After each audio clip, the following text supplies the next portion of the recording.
Quand Bradley il arrive, généralement il est un petit peu fatigué, donc je lui laisse 30 minutes de pause, le temps qu'il récupère de sa journée, tout ça, et qu'il soit plus à même dans les activités et qu'il soit plus présent. Après il prend son goûter, et donc là je lui demande ce qu'il veut faire. Donc, il ne va pas répondre de lui-même, mais je lui laisse généralement 3 choix qui sont établis des précédentes interventions. Donc soit se promener, soit dessiner. Sinon, c'est un très grand chanteur. Donc là, je lui mets souvent des chansons de Disney qu'il connaît des fois par cœur dans les moindres bruitages. Il va les faire au mot à mot. Ouais, c'est assez dingue.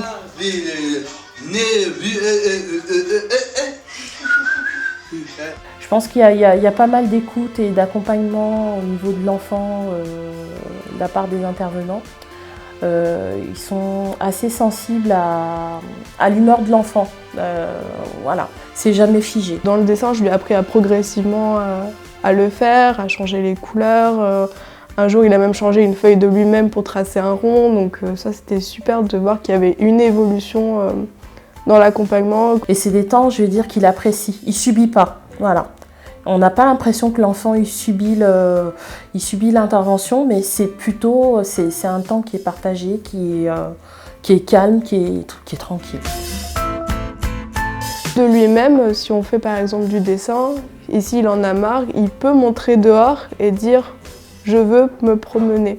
Et ça, avant, il le faisait pas, et c'est super. Enfin, il prend de plus en plus d'initiatives aussi. C'est un souffle nouveau en fait dans la prise en charge de l'autisme de votre enfant.